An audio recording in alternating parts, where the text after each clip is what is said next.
அருமையான கருத்துக்களை மாண்புமிகு முதல்வர் அவர்கள் பல்வேறு தருணங்களிலே மகளிருக்காக செய்து கொண்டிருக்கின்றார்கள். வாய்ப்பு கிடைக்கும் போதெல்லாம் மகளிர் மகளிர் மகளிர் அவர்கள் முன்னேற வேண்டும் என்ற அடிப்படையிலே திட்டங்கள் எல்லாம் சட்டமாக்கி பல்வேறு வகையாக உங்களுக்கு உதவக்கூடிய நிகழ்வுகளை நடத்தி கொண்டிருக்கின்றார்கள்.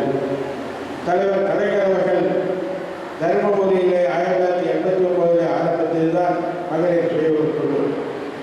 அப்பொழுதெல்லாம் மேலனம் செய்தார்கள், எண்ணி நகையாடினார்கள்.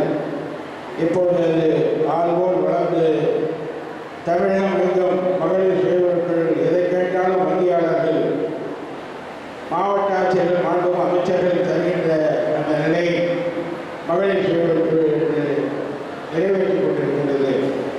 ஆண்டு சென்று கேட்டால் கூட என்னதான் சொத்து வைத்திருந்தாலும் கூட வங்கியிலே கடன் கொடுப்பது என்பது மிகவும் நீண்டதோட போராட்டத்திற்கு பிறகுதான் கிடைக்கின்றது.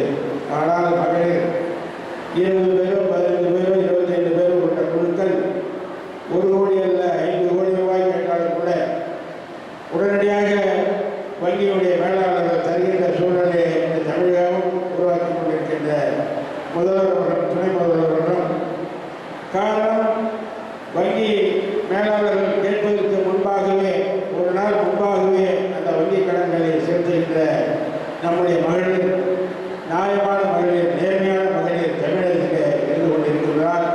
எவ்வளவு தொகை கேட்டாலும் மானியத்தோடு உங்களுக்கு வழங்குகின்ற நிதி பெருகிக் கொண்டே செல்கின்றது என்பதை நீங்கள் அறிந்து அருள் கொண்டு இன்னும் உங்கள் கல்லூரியிலே படிக்கின்ற மகளிர் மகன்களையும் சிறந்த முறையிலே படிக்க வைத்து நல்ல வேலையை கிடைக்கின்ற நல்ல கல்வியை பெறுகின்ற நிலையை நாங்கள் தயவு கொண்டு உருவாக்கி தாருங்கள். மேடையிலே ஏறக்குறைய அன்புக்குரிய சகோதரிகள் 5 பேருக்கு மேலே இருக்கின்றார்கள். மாநகர கமிஷனர் ஐஏஎஸ், கூடுதல் ஆட்சியர் ஐஏஎஸ், அங்கே கோபரேட்டிவ் ஜெயார் இருக்கின்றார்கள். இங்கே நம்முடைய மதிப்புக்குரிய மேயர் இருக்கின்றார்கள். அதே போன்று டிஎஸ்டபிள்யூ சித்ரா அவர்கள் இருந்து கொண்டிருக்கின்றார்கள். மேடையிலே 5 மகளிர்கள் இருந்து கொண்டிருக்கின்றார்கள். 5 ஆண்கள் தான் இருந்து கொண்டிருக்கின்றோம்.